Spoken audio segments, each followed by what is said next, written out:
pasar saham dan obligasi ya. Sentimen utama yang masih membayangi itu adalah kenaikan dari imbal hasil obligasi di Amerika Serikat atau US Treasury Yield yang masih menjadi apa yang kita bisa bilang tuh overhang di pasar keuangan.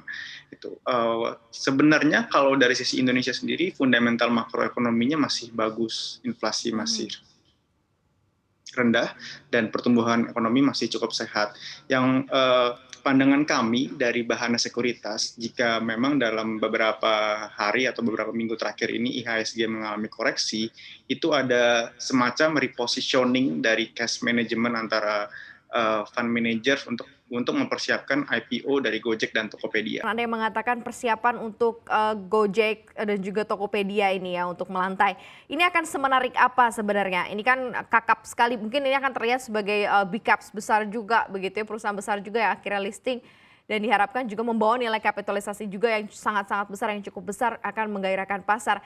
Ini yang Anda lihat akan seperti apa, sedalam apa dan sebesar apa dampak yang nanti akan ditimbulkan kalau kita bisa prediksi ini, Mas Putra?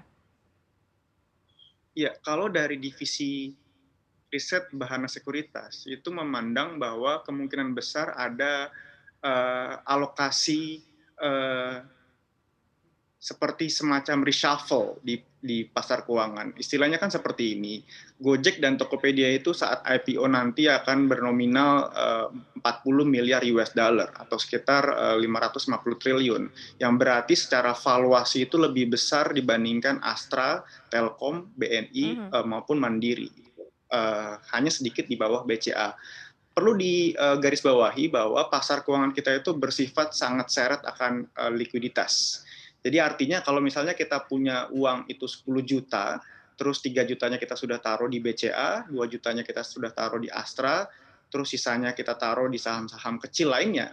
Kalau ada size perusahaan yang besar yang masuk, seperti Gojek dan Tokopedia, gitu loh, karena kita tidak bisa memperbesar painya, kita mesti menjual saham-saham blue chip yang lain. Gitu. Jadi inilah yang mendasari mungkin ini jadi dampak negatif jangka pendek ya bagi pasar, di mana dari sisi flows itu Gojek dan Tokopedia memakan portofolio yang cukup besar bagi investor, sehingga harus menaikkan cash position untuk nantinya subscribe atau masuk ke IPO-nya Gojek dan Tokopedia. Mhm.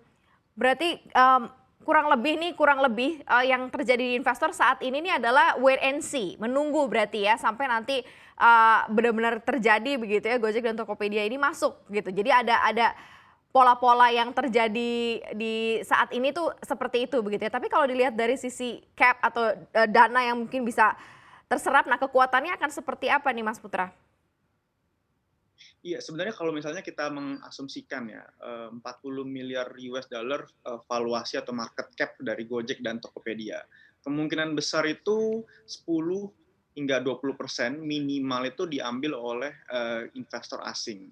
Gitu loh. Jadi kalau misalnya Gojek dan Tokopedia itu eh, mengambil dana sekitar mungkin 3-4 miliar US dollar atau 40 triliun, mungkin 10-20%-nya dari asing itu berarti ada sekitar 500 juta US dollar bisa inflows gitu, dana asing masuk segar gitu kan ya. Tapi sisanya itu kan akan diambil oleh investor retail dan investor institusi.